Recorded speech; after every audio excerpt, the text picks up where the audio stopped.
Hi, boys and girls. All right, so we're going to be working on equivalent forms of whole numbers today in various ways. So this is actually really close to what our number sense standard here is, where we can not only read and write whole numbers, but we can use words, models, and then standard and expanded forms to represent and show equivalent forms. Okay, so we want to be able to know the different ways that numbers can be written, and we want to be able to recognize these. So when we're reading a word problem, right, it might be written in words, or it might be written in expanded form, or showing a model, and you have to know what that number is. So we're going to be looking at something called name collection boxes, and then we're going to be talking about why we need to be able to do this. All right, so this is a name collection box. It looks something like this. It has the number written right here. This is the number 8. So all the things inside here, we're collecting different names for 8. Okay, so it says some names are addition expressions, some are subtraction, one is a tally, and one is an array. This box even has the Spanish name for 8. Can you find it? Okay, did you? Ocho.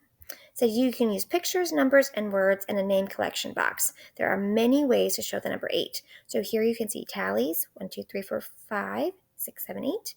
8 minus 0 is 8.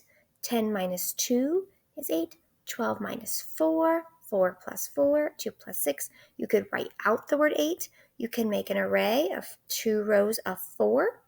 Okay, so these are all different ways you can make this. Now, what do you see that's missing here? This does not have multiplication or division in it. So we are going to be adding that here.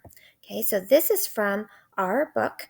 It says name collection boxes. We also call those equivalent names, right? So we're looking for names that are other ways to do it. So here's 8 again, but this time you can see like 8 divided by 1. And here's repeated addition, like multiplication. 2 plus 2 plus 2 plus 2. Okay, here they did 2 times 4. Okay, so this is what we're going to be trying to do, step it up a little bit. It's okay to do this, okay, but we want to try to bump our thinking up to 3rd grade. Okay, so we're going to try to see if we can add some of those new types of learning that we've done. Hey, you're also going to be seeing name collection boxes like this, where they don't give you the number, and you have to go through and figure out what do these all have in common, and then maybe they're going to say, well, some of them don't match. Like, so for this one, I see that there's 5, 6, 7, 8, 9.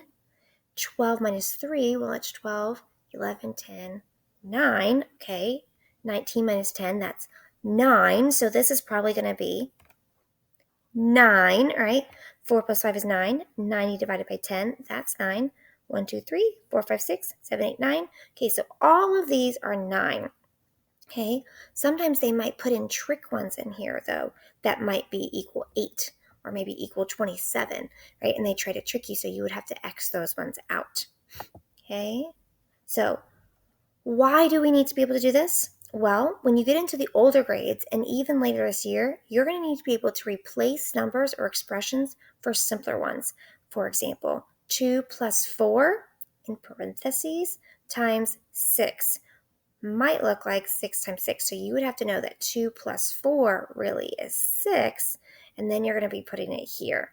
Okay, so you might need to be able to see that this is the same as this. Okay, it's an equivalent name. Okay, here you're going to see equivalent fractions. Okay, so these are all different types of things that we want to do. When you see like dice, right, you want to be able to like visualize that, okay, with the arrays, right? You want to be able to visualize that that is the same thing, like this right here is the same thing as if you just see the number 12. Okay, so we want to make those connections this year. Right, so I'm going to go ahead and pause here, and then I'm going to show you how to do one of these on your own where you get to create a name collection box.